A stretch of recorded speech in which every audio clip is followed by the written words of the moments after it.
Mesdames et messieurs, nous allons vous présenter la parade des années 1791-1792, interprétée par les plus grands personnages de l'histoire.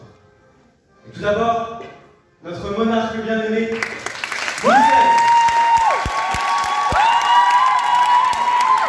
Son épouse, Marie-Antoinette. Une famille rota. Les pouvoirs partie de la planète.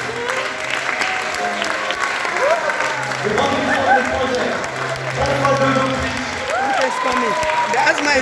Guillaume de Prusse. Catherine de Russie et la nation turque. Les généraux aristocrates marquis de Lafayette, sa santé de pape VI, l'Assemblée législative représentée par la seule bourgeoise,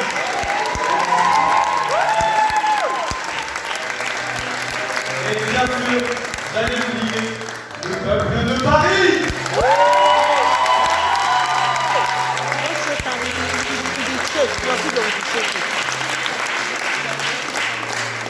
Juin 1791. Un grand crime se commet. Louis XVI.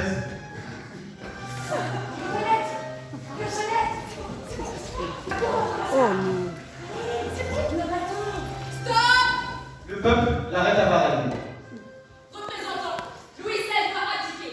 Le peuple de la capitale lui demande instamment, au nom de la France entière, de recevoir son abdication et de convoquer une nouvelle assemblée. Lafayette fait tirer sur la foule sans sommation. L'Assemblée, qui n'a rien négligé pour rendre la Constitution agréable aux yeux du roi, lui déclare « La nation vous offre le trône le plus puissant de l'univers. Voulez-vous l'accepter » Je le veux.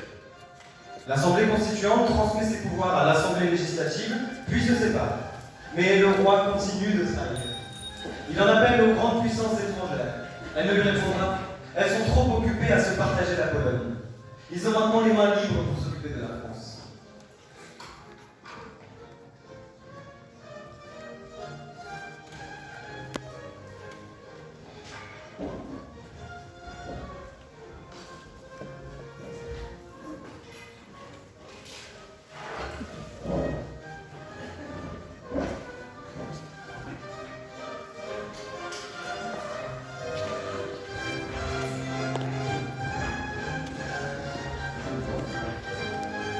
Your brother.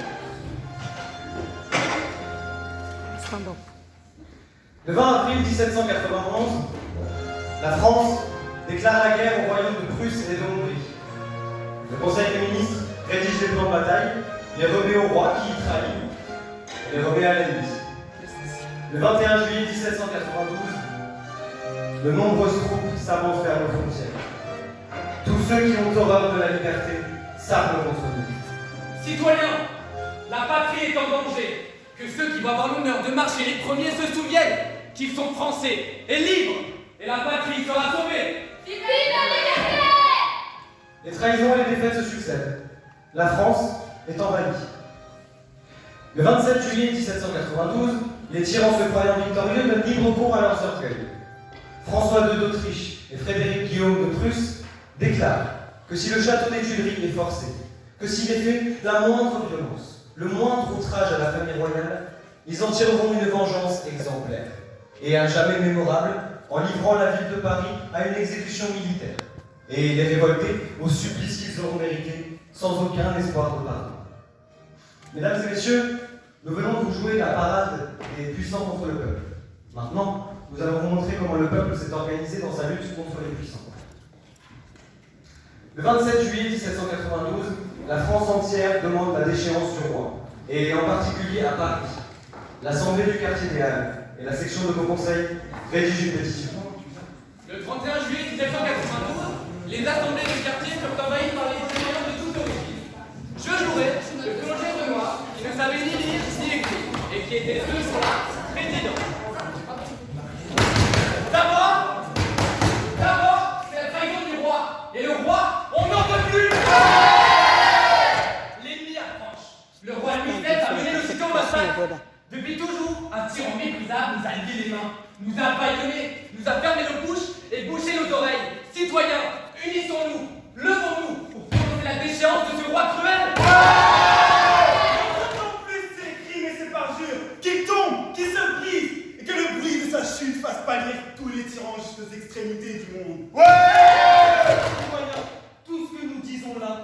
d'être consigné dans une pétition en bonne et due forme, signée de nous tous, que nous irons présenter à l'Assemblée avec l'assentiment des 47 autres sections. Oui. Dis-leur de notre pétition, dis-leur que l'opinion seule fait la force des rois. Eh bien, employons l'opinion pour le déchoir. Disons d'un accord commun, Louis XVI n'est plus le roi des Français. La Constitution, nous n'en voulons plus. Laissez-le, lui et ses valets de notre ville est pleine.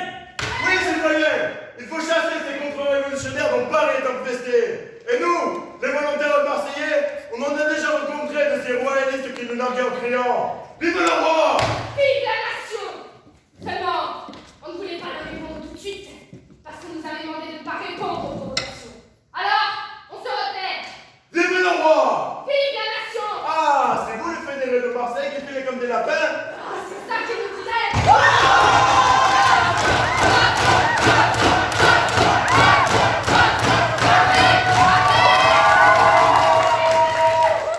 Je les ai vus. Ils sont entrés dans le tuerie. Et ils y sont encore! Il ne faut pas les laisser faire. Nous, on est venus pour se battre. Et si le peuple de Paris ne veut pas marcher, nous on retourne chez nous. Mais tu crois qu'on va pas se lever, citoyen? Moi, je peux dire qu'on est tous prêts. Et nous, les femmes, on a de bonnes raisons pour ça. Voir les boulangeries, c'est à 3h du matin et quelques fois plutôt que les 2 soirs même. La citoyenne Henriette Roncourt, c'est à 2h du matin qu'elle devrait se lever. J'arrive devant la boulangerie. Il est 3h. Cette fois-ci, je suis la première. J'en aurai peut-être du pain. Le pain coûtait lui sous la livre. Or, il en fallait 3 livres par jour et par personne pour se nourrir, parce qu'il y avait que ça à manger. Mais un ouvrier, ça gagne 40 sous par jour. Alors, comment voulez-vous qu'on fasse? Nous, on est là à faire la queue pour un crouton de pain, alors qu'il y a à manger pour les riches. Ce matin, je passais dans les Tuileries. Mais j'ai vu qu'il n'y avait pas que des armes qui rentraient dans les Tuileries. Il y avait des charrettes remplies de victuailles, des quartiers de viande et du pain blanc comme on n'a jamais mangé. Mais de la viande, il n'y en a pas que du riz, hein. Il y en a chez tous les riches, chez tous les bourgeois. Chez mes maîtres, il y en a plusieurs fois par semaine. Moi aussi. Quand je livre, je rentre dans les cuisines et là, je vois des plats qui reviennent de la salle à manger. Il y a des restes. Ils mangent même pas tout. Et moi, je vois bien Ali. Si vous passez par devant avec de la monnaie de papier, il n'y a rien dans les boutiques, il n'y a rien aux étals des marchands. Mais passez par derrière avec un bol et puis d'or, et il y a tout ce que vous voulez. Mais alors, à quoi ça a servi d'avoir pris la Bastille, d'avoir ramené le roi à Paris? S'il y a dans le Tuileries, c'est là qu'il faut que le chercher.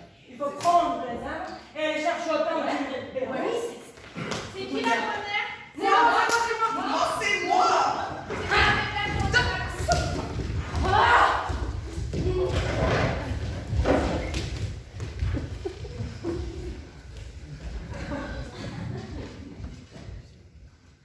L'an 4e de la liberté, le 31 juillet, l'Assemblée réunit au nombre de plus de 600 citoyens, délibérant sur les dangers de la patrie, considérant que ces dangers s'aggravent de jour en jour par l'insigne perfidie du pouvoir exécutif et de ses agents, considérant qu'il est impossible de sauver la liberté par la Constitution, considérant que Louis XVI a la confiance des Français, déclare de la manière la plus solennelle et la plus authentique qui soit qu'elle ne reconnaît plus Louis XVI comme roi des Français.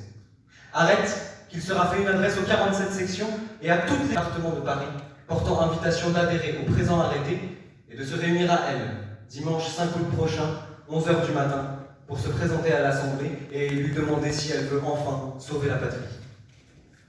Législateurs, voici une pétition demandant la déchéance du roi. On va réfléchir. Citoyens, nous vous laissons... Citoyens, nous vous laissons encore l'honneur de sauver la patrie. Mais si vous refusez de le faire, nous devons prendre le parti de la sauver nous-mêmes. Si l'Assemblée ne défère pas la volonté du peuple au soir du 9 août à minuit, le tocsin sonnera et le peuple de Paris se déclarera en insurrection. Le soir du 9 août, ils apprirent que l'Assemblée avait ignoré leur ultimatum. Ils firent battre le tocsin. Et dans la nuit du 9 au 10 août, toutes les sections de Paris doivent élire 3 commissaires pour les représenter à l'hôtel de ville. Toi, citoyen, tu t'étais présenté. Quel est ton nom? Félicien Parent. Ton adresse? J'habite chez mon patron. Ton métier? Commis boucher. Combien gagnes-tu? 20 sous, une livre. Tu sais lire? Non. Où étais-tu le 14 juillet 1789? Dans la foule à la Bastille. Qu'as-tu fait depuis pour la Révolution? J'ai participé à toutes les journées insurrectionnelles. Que feras-tu demain? Demain, je prends l'air les Tuileries et je gorge le gros cochon de Capet.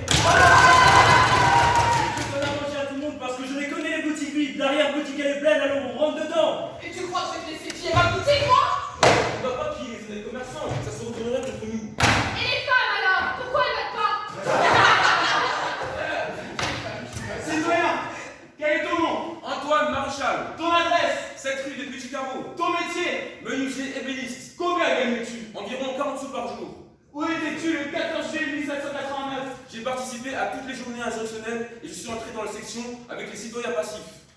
Que feras-tu demain? Ça dépend de vous. Si vous m'élisez, j'irai à la commune. Autrement, j'irai me battre contre Tuileries. Ça m'est égal.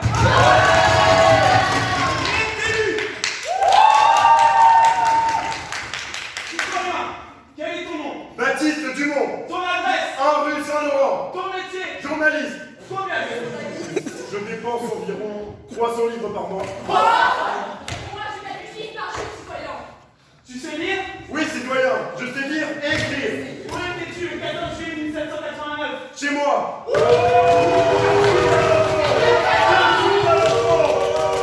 Qu'as-tu fait depuis pour la Révolution? Rien encore, mais je suis prêt à vous donner ma vie. Que feras-tu demain?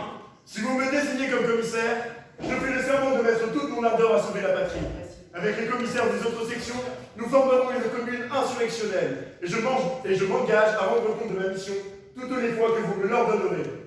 Que feras-tu lorsque la royauté sera éteinte? Je pense que la destitution de Louis XVI ne sera pas suffisante pour tarir la source de nos maux. Qu'importe que le roi ait disparu, si le despotisme reste. Or, en quelle main passera l'autorité royale si nous n'y prenons pas garde? Dans celle de l'Assemblée législative. C'est là que serait le plus insupportable des despotismes. Que le despotisme ait une seule tête, ou qu'il en ait 700, c'est toujours le despotisme. Et il n'y a rien de plus insupportable qu'un pouvoir illimité. Je vais vous lire ce qu'a dit Robespierre hier soir aux Jacobins. Robespierre nous dit « Il faut établir des règles aussi simples que justes pour assurer le succès de la Révolution. La source de tous nos maux vient de l'indépendance où les députés se sont mis eux-mêmes à l'égard du peuple. Comme il est dans la nature des choses que les hommes préfèrent leur intérêt personnel à l'intérêt public lorsqu'ils peuvent le faire impunément, il s'ensuit que le peuple est opprimé toutes les fois que ses députés sont indépendants de lui. Aussi, il faut que tous les citoyens soient appelés à défendre la patrie, que tous les citoyens soient intéressés à sa conservation et à sa gloire, que tous les Français soient appelés à voter pour élire la nouvelle Assemblée, que tous les citoyens soient éligibles pour tous les emplois publics. Jusqu'ici, des fripons nous ont parlé de lois pour nous asservir et nous égorger, mais nous n'avons point de loi. Nous n'avons que les criminels caprices de quelques tyrans. Ils nous prêchent l'obéissance à l'égard de l'autorité constituée, mais celle-ci n'est qu'une fourbe revêtue d'un injuste pouvoir. Leurs crimes nous ont encore aujourd'hui forcés à reprendre l'existence de nos droits. Exerçons-les d'une manière digne de nous et propre à assurer le succès de notre bonheur. Nous ne serons heureux que quand nous aurons des lois, et nous n'aurons des lois que quand la volonté générale sera entendue et respectée, et quand les députés du peuple ne pourront plus lui mentir impunément. Tel est l'objet de la Convention nationale que nous allons former. Écartons d'elle tous les ennemis naturels, tous les valets de nos tyrans. Ne confiez point à l'intrigue, à l'ambition, à l'égoïsme, l'ouvrage de la vertu et du génie, qui n'appartient qu'à la nation tout entière. Mais quels que soient vos députés, ne les laissez pas maîtres de votre destinée. Surveillez-les, jugez-les. Français, une gloire immortelle vous attend, et vous serez obligés de l'acheter par de grands travaux. Il ne vous reste plus qu'à choisir entre le plus odieux des esclavages et une liberté parfaite. Il faut que les rois ou les Français succombent. À notre sort est attaché celui de toutes les nations. Il faut que le peuple français soutienne le poids du monde et qu'il se défende en même temps contre le tyran qui le désole. Que tout s'éveille, que tout s'arme, que les ennemis de la liberté rentrent dans les ténèbres, que le tocsin sonné à Paris soit entendu dans tous les départements. Citoyens, nous sommes en guerre désormais contre nos oppresseurs.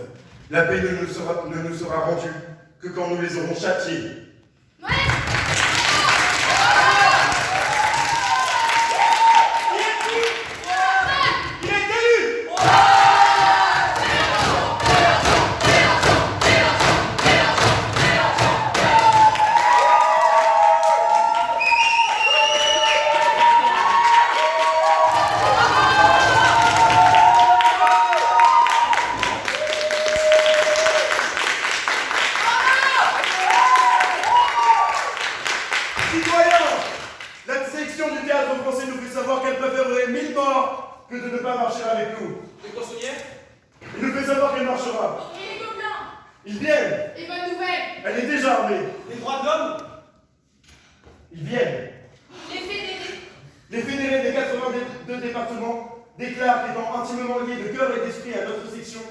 Ils allaient s'armer et marcher ensemble. Les cachots, les contre-coups. Ces sections demandent à se réunir à notre section pour défendre et sauver la patrie sous les mêmes drapeaux.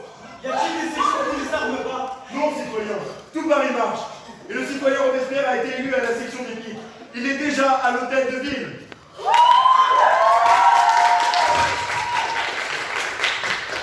Depuis plusieurs nuits déjà, toutes les sections s'armaient. Mais les armes se faisaient rares. Qui a un fusil? Moi. Montre. Tu sais t'en servir? Non. D'où viens-tu?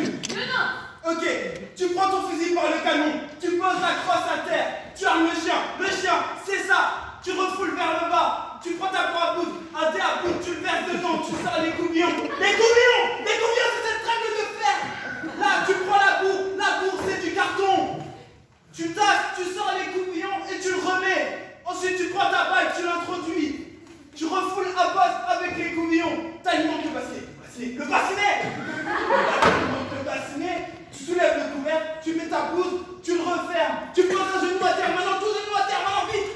Maintenant, tu prends ton canon, tu prends avec la main gauche, tu prends l'index droit et tu le mets sur la détente.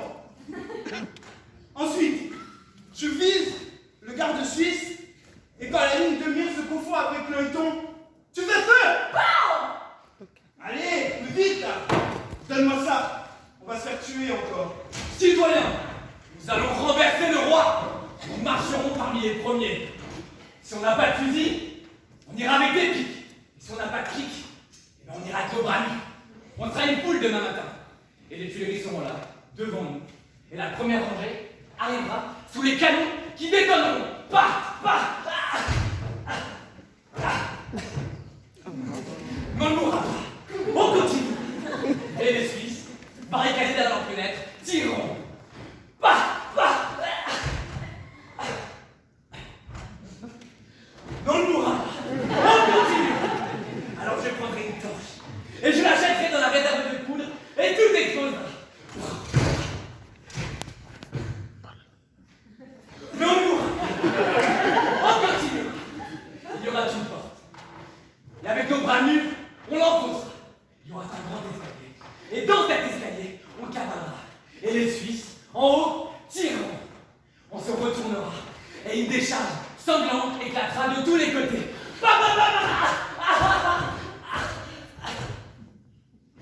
Mais on ne mourra pas. On continuera. Le matin, ils sont arrivés. Il y en avait qui avaient des armes. Il y en avait qui n'en avaient pas. Ils avaient pris des bâtons. Certains avaient mis des crocs de boucher au bout de leurs bâtons. Et ils se sont trouvés là comme ça, devant la première rangée de gardes suisses. Raides, comme des piquets. On en a vu un, mais s'est approché du Suisse. Il ne bougeait pas. Alors il lui a donné une petite tape. Il était glacé. Il bougeait toujours pas. Alors, avec son crochet, il l'a attrapé par sa boutonnière. Et hop! Il s'est laissé venir. Alors, ils ont recommencé. Et 2, et 3, et 4, et 5. Ils ont eu comme ça. Seulement, quand les chefs aristocrates ont vu ça, ils ont tiré les gardes suisses comme des lapins. Ils voyaient bien partout en fraternisé. Déjà avec les canonniers, c'était fait. À ce moment, les Suisses aux fenêtres ont jeté leurs cartouches, ont baissé leurs armes et leur ont dit d'approcher avec confiance. À peine ils étaient sous les fenêtres qu'une décharge a éclaté de tous les côtés. Couchez-vous! La Néné d'Allo, c'est là qu'il est arrivé. Avec la deuxième vague. Pour pénétrer dans le palais, j'ai dû marcher sur le corps de mes frères massacrés. Il y avait 1000 morts. J'en avais je sais pas combien. Je marchais dans le silence, dans la fumée. Et à travers la fumée, j'ai vu le premier Suisse. Il me visait. J'avais la baïonnette au bout du fusil. J'ai pas tiré. Je suis allée sur lui. Je lui ai enfoncé ma baïonnette dans le ventre. Je l'ai éventré jusqu'à la bouche. Et le deuxième Suisse, je lui ai lancé ma décharge en pleine gueule. Et en haut des escaliers, j'ai vu les aristocrates.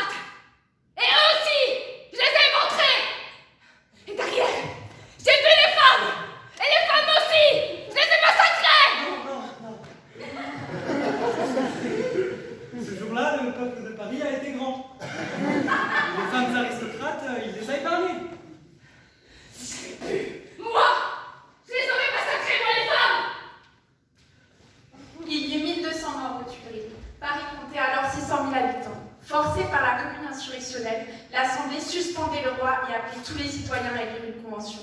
Le roi était conduit à la prison du Temple. L'Assemblée envoyait des commissaires aux armées avec pouvoir étendu pour destituer les généraux aristocrates. Les Prussiens étaient aux frontières, Longwy était prise, Verdun était assiégé, il fallait partir défendre la patrie. Pour les crimes du 10 août, le tribunal condamna 3 aristocrates. Alors, pour faire acte de justice, le peuple se porta aux prisons. Le 2 septembre, à la prison de l'Abbaye, on exécuta tous les prêtres royalistes. Les 3 et 4 septembre, à la prison de la Force, on exécuta les aristocrates contre-révolutionnaires.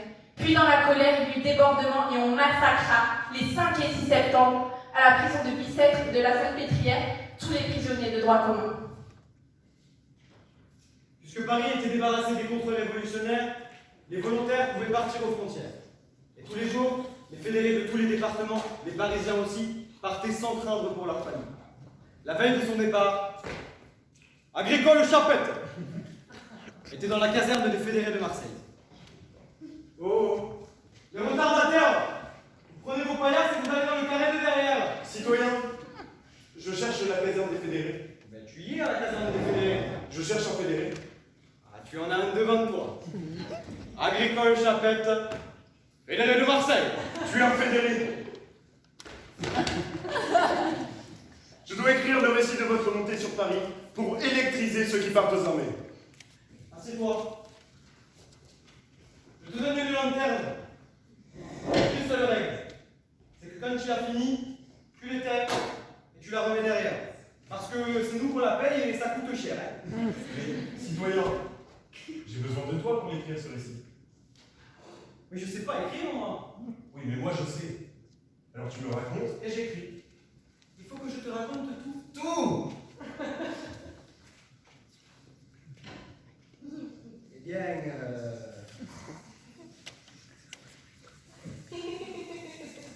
on est parti le 2 juillet. Oui, le 2 juillet au matin. On nous avait donné l'ordre de nous rassembler sous les platanes du Cours Saint-Louis. Alors, on y est allé avec notre équipement, tout ça. Il y avait aussi 2 canons qu'on a emportés jusqu'à Paris.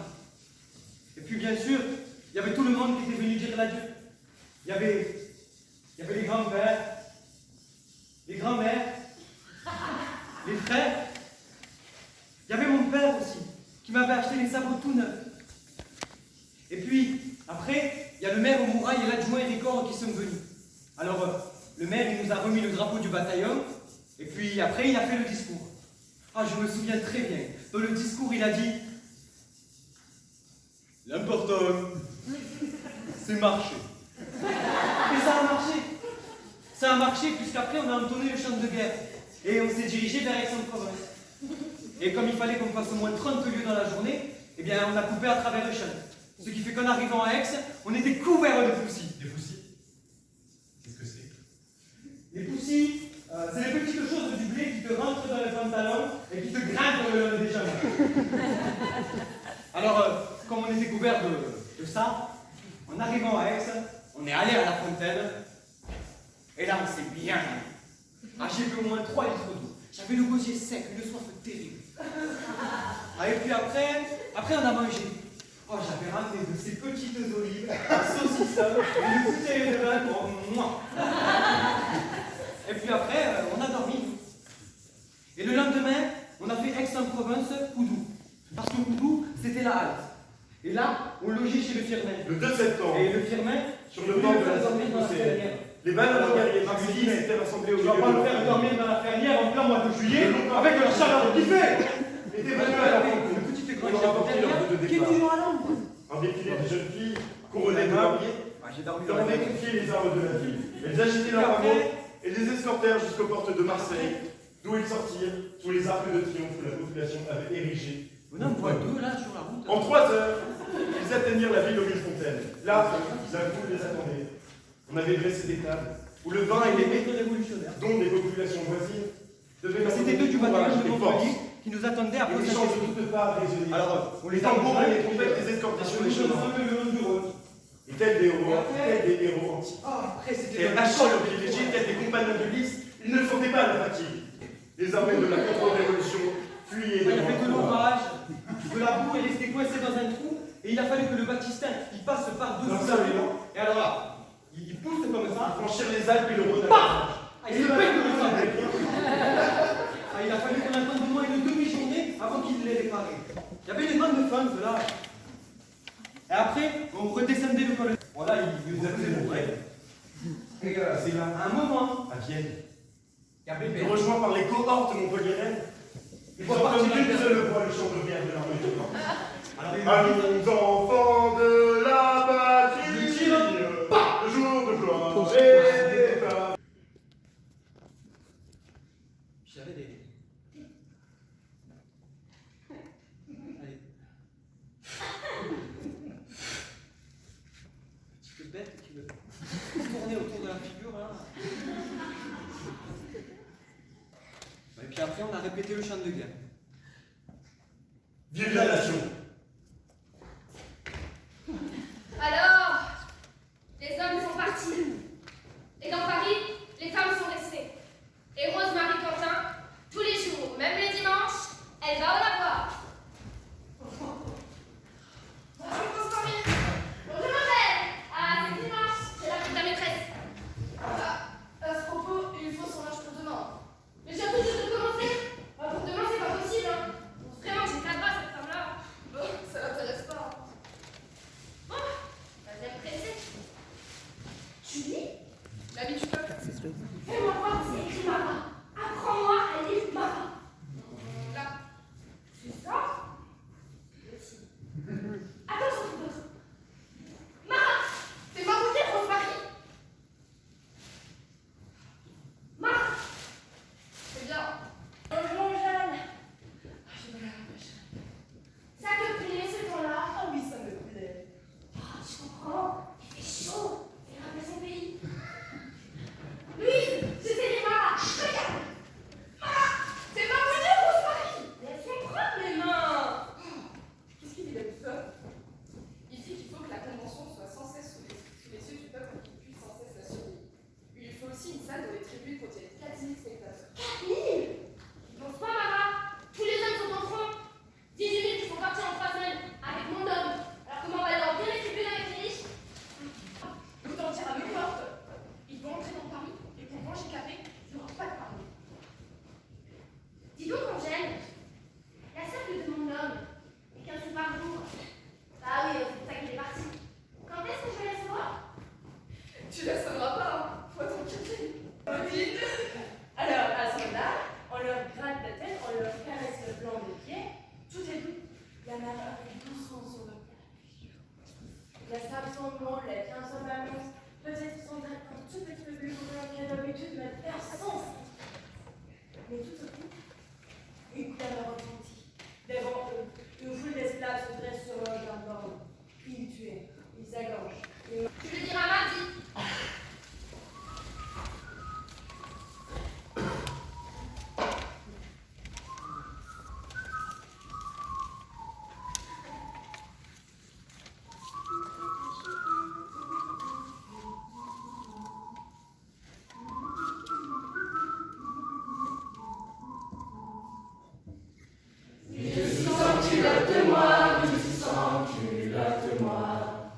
Avec les amis du roi, avec les amis du roi. Vive les Marseillais, les Bretons, les Gaulois. Dansons la carmagnole, vive le son, vive le son. Dansons la carmagnole, vive le son du canon. Quand Antoinette vit la tour, quand Antoinette vit la tour. Elle voulut faire demi-tour, elle voulut faire demi-tour. Elle avait mal au cœur de se voir sans honneur. Les Suisses avaient tous promis, les Suisses avaient tous promis. Ils feraient feu sur nos amis, ils feraient feu sur nos amis. Mais comme ils ont sauté, comme ils ont tous lancé. Vive la République, vive le son, vive le son. Vive la République, vive le son du canon. Citoyens, je ramènerai un grand monsieur très important qui attend à la porte de la galerie. là, il faudra que vous soyez bien dignes, bien sérieux, pour lui faire voir que vous êtes de vrais patriotes. Attention, le voilà. Il est sorti avec sa petite famille, ses beaux cheveux blancs et tout ça. Eh bien, figure-toi, Louis, que le peuple de Français t'accuse. Non. Ah si, il t'accuse de l'avoir assassiné. Pas possible. Si, c'est la rumeur qui court partout. Tout Paris en parle. Dans les prochains temps, le grand Louis, il est coupable. Le grand Louis, il est coupable. C'est compétent, ça. Figure-toi, lui, que le peuple t'accuse d'avoir voulu dissoudre l'Assemblée Générale en 1789. Ah, en 1789. J'étais le chef. J'avais des plumes. J'étais le plus grand, le plus fort. J'avais le droit. Tout ce que je voulais, je l'avais. Mais maintenant, c'est fini. Dis Louis, la déclaration des droits de l'homme, tu la connais pas? Oh non, elle ne me plaisait pas. Non, jamais. Dis Louis, il paraît que tu faisais la fête en piétinant les cocards de patriotes. Ah non, ça c'est les gardes du corps dans leur banquet. Moi, je n'y étais pas. Et Louis, c'est vrai que t'as donné de l'argent à Barigo pour conquérir ses publics? Ah bon? Je ne me rappelle plus. Oh, facile. Il paraît que tu as envoyé des sous aux immigrés pour qu'ils viennent nous casser la tête. Ah non, pas mes sous, les sous de la nation. Et à Varennes, où allais-tu? J'allais me promener, visiter mes campagnes, mes poules, mes canards. Et le champ de Mars, et le sang du peuple. Ah, ça, c'est Lafayette. Oui, mais Louis, figure-toi qu'on a trouvé une lettre de connivence entre toi et Lafayette. Oh, m'étonnerait. Je sais pas écrire. Mais tu es innocent, ma blanche colombe. Tu es pur comme un agneau qui vient de naître. Et l'armoire de fer. Les papiers qu'il y avait dans l'armoire de fer, ils portaient tous le cachet royal. Mais le cachet royal, tout le monde l'avait. Oui, citoyen, moi aussi je me souviens, j'en avais un. Et les Tuileries, les billes de sang mort. Ah ça, j'y étais pas. Ce n'est pas moi.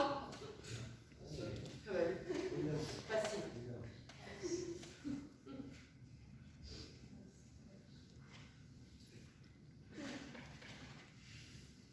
Ah, je pense qu'on peut dire que t'es coupable, hein? Ouais. Guillotine! Guillotine! Guillotine! Guillotine! Guillotine! Guillotine! Guillotine! Guillotine! Guillotine! Guillotine! Citoyens, le peuple d'aujourd'hui est souverain. Il tient son destin entre ses mains. Nous allons faire notre propre constitution. Pendant l'hiver 1793, les armées françaises essuyaient défaite sur défaite. La France était en guerre contre la Prusse, l'Autriche, la Hollande, le Piémont, l'Espagne, l'Angleterre. La convention décréta l'arrivée de 300 000 volontaires et confia les commandes de l'armée à des généraux royalistes. La confiance envers les députés de la majorité décroissait de jour en jour. Bonjour citoyenne.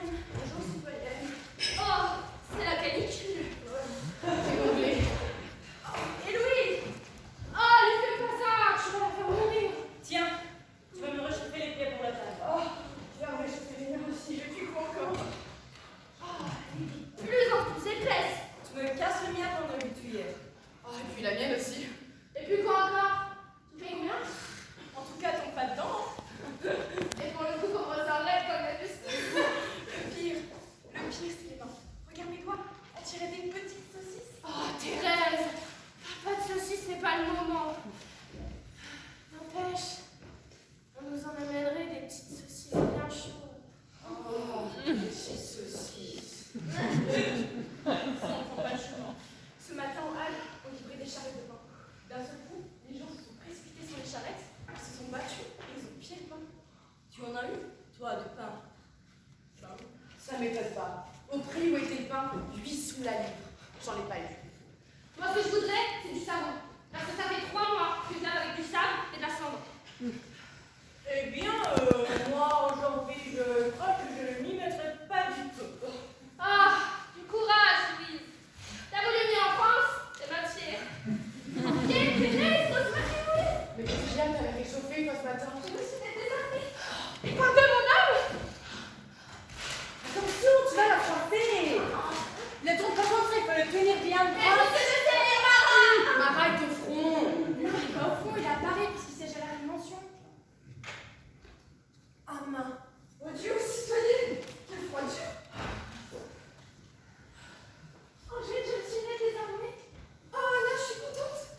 mari. Il va bien, mais il a été mis aux arrêts à la suite d'une bien triste histoire. Tu dois savoir que nous manquons de tout. Nous avons froid, nous sommes dans la boue. Mais le pire, c'est que nous ne pouvons même pas avoir confiance en ceux qui nous commandent. Dis-donc, Arlette, tu sais quoi? Je crois que ça serait bien de le mettre à mon mari. C'est une bonne idée. On n'a qu'à le faire maintenant, on est tranquille. Qu'est-ce que tu veux lui écrire? Je sais pas.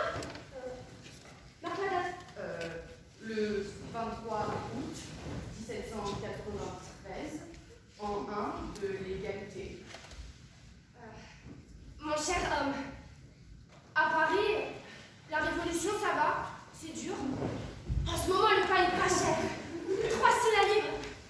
Seulement, il n'y en a pas. Alors, ça crée des désordres. Depuis maintenant 1 an que t'es parti, tous les soirs, je travaille à la section. J'ai pas encore reçu une seule fois les 15 sous. J'ai un grand malheur à t'annoncer. C'est qu'on a tué Marat. J'étais à ses funérailles. J'ai pleuré. Tout le monde pleurait. Les enfants, ça va. Guillaume a 8 ans. Avant, je les emmenais à la section, mais maintenant, je les emmène plus parce qu'ils sont trop turbulents. J'ai quitté mon lavage parce que maintenant, on me paye pour faire de la charpie. Et j'en fais avec toutes les femmes de la section. Il y en a une. C'est mon amie. C'est une négresse. Elle s'appelle Louise. Elle m'a raconté il y a longtemps que dans son pays, ils avaient fait la révolution. Et que ça avait triomphé. On est tous frères. Je pense fort à toi. Et je voudrais bien que tu reviennes. Ne dis pas ça. Tu sais bien qu'il ne peut pas revenir. Mais si. Je voudrais bien que tu reviennes. Avant qu'on soit tout vieux, tout sec et qu'on se connaisse plus. Je t'aime bien. Rosemary. Viens, fais-moi. Ça va arriver? Pas demain, mais ça arrivera. Dis donc, il y a une chose que j'ai oublié de lui dire. Gentiment. Il y a une chose que je t'ai pas dite. C'est que depuis que Marat est mort, il y a un homme qui est avec nous comme Marat avant lui. Il s'appelle Jacques. Et pourtant, c'est un curé. Tu peux lui mettre la confiance en lui. Ah, c'est vrai? Oui. Lui, il sait reconnaître la misère. Il sait ce que c'est que de manquer. Quand je pense qu'il y a des gens assez malhonnêtes pour l'écouter à la garde, pour lui l'argent qu'il quête pour le voir. Ça, c'est une honte. Hein. Il y en a qui parlent de la misère et qui la connaissent pas. Lui, il la connaît. Il connaît l'huitième étage. Est-ce qu'il va falloir continuer à en faire de charpie? Bah, on en a fait beaucoup. Ah, mais on n'en a pas assez, on en a besoin de beaucoup. On n'en aura jamais assez. Avec tous les blessés qu'il y a, il faut bien leur chauffer 3 fois par jour leur pansement. Oui, parce que sinon, ça fout. Ils sont dans la boue. Ils sont dans la boue, tout seuls comme ça. Il n'y a personne pour les soigner. Et qui est-ce qu'ils pourraient appeler? Pas leur voisin? Il est dans le même état que eux. Bah, va en falloir de la force et du courage, hein. Parce qu'ils en ont de la force et du courage. Dis donc, Angèle, j'ai toujours rien reçu comme argent. Je t'ai dit que tu ne sauras rien. Je fais comment? Je sais même pas où m'adresser. C'est pas honnête. Liberté qui nous enflamme, divinité des Français, ton Saint-Temple est dans nos âmes, il ne croulera jamais, effrayé par le courage que tu sais nous inspirer. Les puants bouffis de rage, ils viendront tous expirer. Toi, brigand de la vendée, car être mène nos combats, ta dernière heure est sonnée, la France a levé son bras, le feu vengeur étincelle sur la trace de tes pas, ton sang à grand flot ruisselle, les reins vomissent ton trépas. Soldats, foncez sur ces traîtres, la baïonnette à la main, pas de quartier pour ces traîtres, ennemis du genre humain, que leur croix, ce signe antique de leur superstition, soit le manche d'une pique où servent les bourguignons. C'est vrai que ce sont des brigands. J'ai su par mon frère qui se bat en Vendée qu'il y a quelques jours, près de Cholet, dans le village de Machoul, ils ont commis un crime épouvantable.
obligatoire et gratuite pour tout le monde, les garçons comme les filles. Et vous savez, chez les maîtres, il y a un livre d'un certain Boissel, et il dit qu'à chaque endroit où on croise une mère et sa fille, on devrait leur bâtir un temple. Mais pas seulement pour les vénérer, aussi pour les venger de tout ce que les hommes leur ont fait. Ce n'est pas seulement un temple pour la femme qu'il nous faut. Ce sont des temples publics ouverts à tous, qui seraient nos écoles, nos ateliers de travail. Mais on ne travaillera plus puisqu'on passera notre temps à s'instruire. Certains philosophes prétendent que 4 à 5 heures de travail par jour suffirait. Je me lève à 5 heures du matin. Attends, je compte, tranquille. 5 heures, 6 heures, 7 heures, 8 heures, 9 heures, 10 heures. Et à 10 heures, je finis ma journée.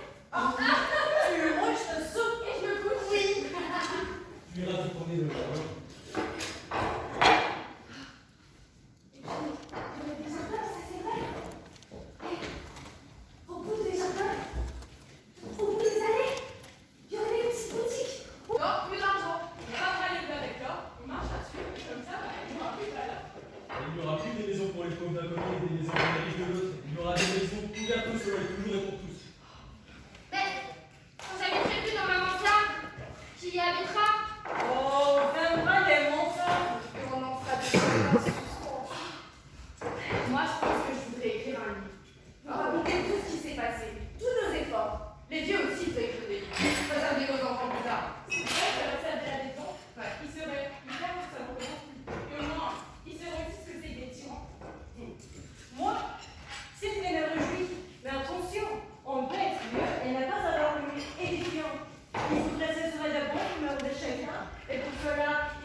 Organisa un banquet civil.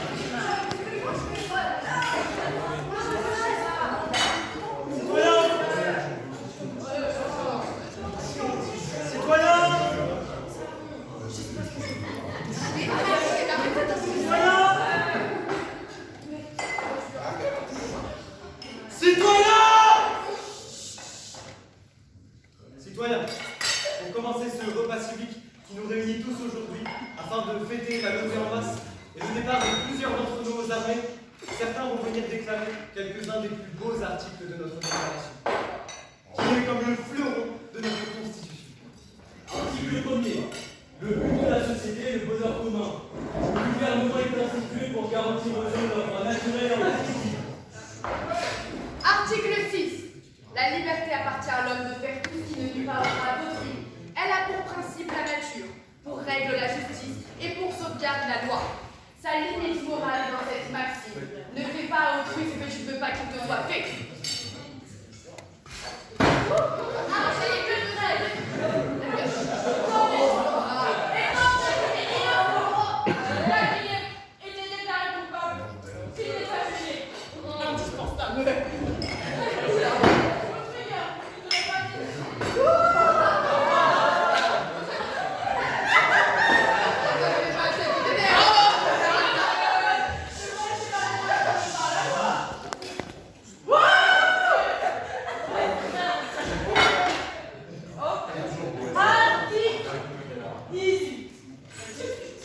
Tout homme engagé de service se venge.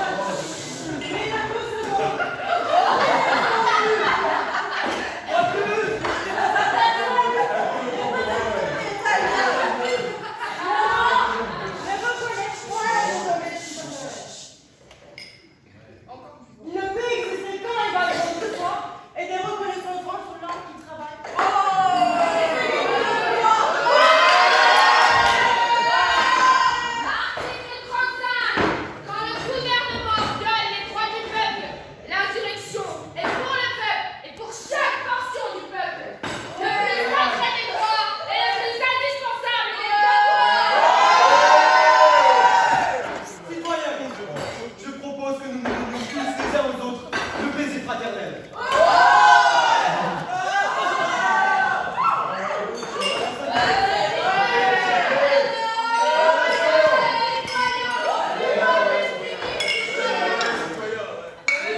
Ô montagne chérie, qui remplit tes serments, l'espoir de ma patrie, la perte des tyrans, Jacobins intrépides, pour notre liberté, soyez toujours unis à l'immortalité.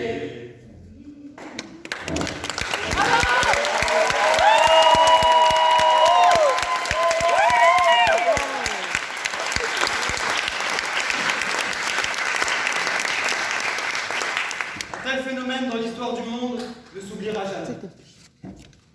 Car il a trouvé, au fond de la nature humaine, une possibilité de progrès moral qu'aucun homme politique n'avait jusqu'alors soupçonné. Même si le but poursuivi n'était pas atteint, ces premières heures de liberté ne perdent rien de leur valeur. Car cet événement est trop immense, trop mêlé aux intérêts de l'humanité et d'une trop grande influence sur toutes les parties du monde pour que les peuples, en d'autres circonstances, ne soient pas amenés à en réitérer l'expérience.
There's a theater that is a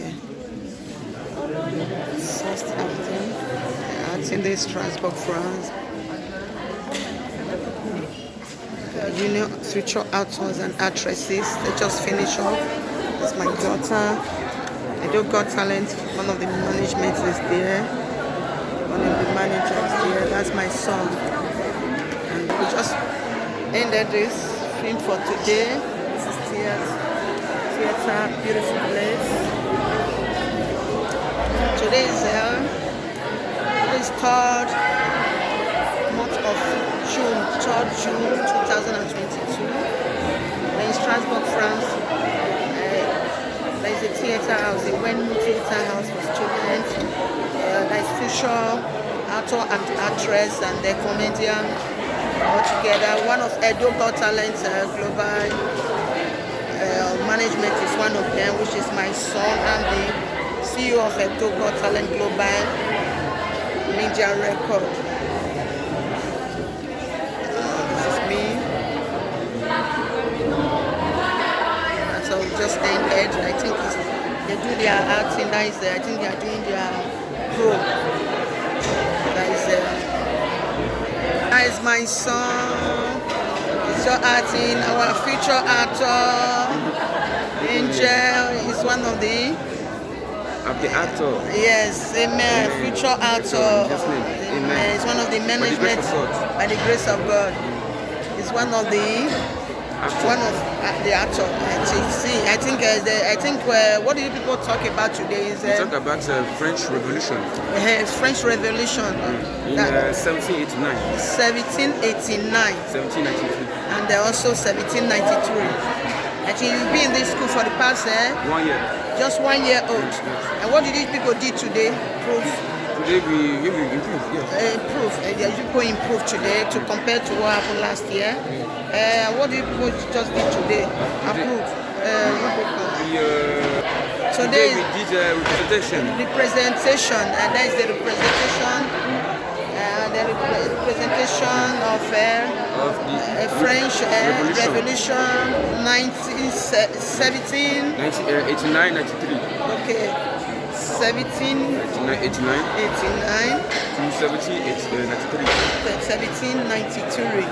That's the revolution. A presentation in one of the biggest Theater theater of Strasbourg. in France, in the capital of Europe, European capital, which is Strasbourg. And we are just today. Thank you very much. Thank you. Viewers, thank you. Edo Got Talents Global. We are coming with more presentation, more things for you people to see. Thank you very much, and may God bless all the host today. May God bless you too. Okay, these are also our actress. She's the one behind all those acting and those interesting. Okay. How did you find it today? Your brother is doing something fine. You like it? Yes, thank you so much. Oh yeah, you come, Edo Got Talent, you come for video. We are here, super, vive France, peace, amen. Okay, bye. Yes, now this is now Edo Got Talent Global. Now we are still on the theater. It's a big palazzo. That's our future actor, Angel. They are all preparing, you can see everybody.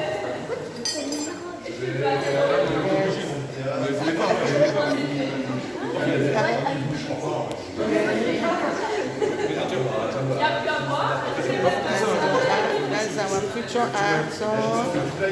That's my son. Future actor, okay? Let me show you, let me take you guys around a little bit. This is where the big theater. This is the hall. Those are one of the actresses. Wow, you can see beautiful girls. One of the actresses. I can take you guys around. This is a big girl theater house, for different kind of outing. Outing. Okay. This is a big one, beautiful, nice one. Over. This is a beautiful one, It's a big outing. I think it's about a third floor, a bit third story. Yeah. This is beautiful. Let's Edo Got Talent. We take you guys out a little bit. See our city. Okay, see the theater house. You can see. You people can see outside how it looks. Those are the actors and actresses. This is beautiful. Wow. This is beautiful. You can see whenever I'm in this area, it's like I'm in Canada. This is beautiful, and this is the capital of Europe. That is France. Wow, this is beautiful. We are just out of the theater and we are going home. After all sets are done, I think we'll come up with another one again, maybe by the grace of God next year. Yeah. I think by then they might have really become a big one. Then when you people need any actor, upcoming actor, write to Edo Got Talent Global. We will give you some of them. If you really need a good actor, a young actress and actors, yes, actresses and actors, you can write to Edo Got Talent Global Media. Yes, limited. Then we can now talk to that's the director and the CEO on how to put you guys through on how to get any actor or actress you want to use in your film or your next video. Okay, we are through for today. Going home now. Okay, bye-bye. I think that is called our La Mairie there. Like that is what they call La Mairie in French. Is in English is like local. It's like We call it in Edo State, we call it Oredo Local Government House. That is like Strasbourg. That is that is the beauty people you people are seeing over there, where they prepare citizens' birth certificates and their passports, and that is this place they register all the citizens being born here in Strasbourg in France. When you are born in Paris, there is also Paris citizens that's from the state. They have their local government house, and this is the one we have here. This is for us. I think people can see.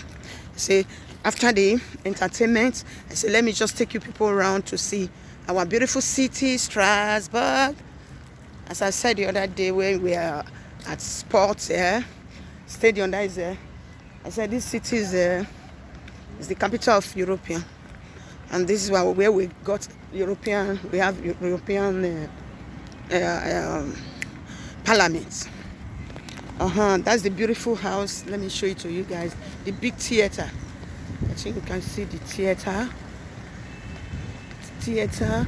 They are doing many things here, not just film. Okay, I think you can see that is where we are coming from. We are coming from. That is where the film took place. That building. You can see there. Music actors are there. Musicians. It's called City.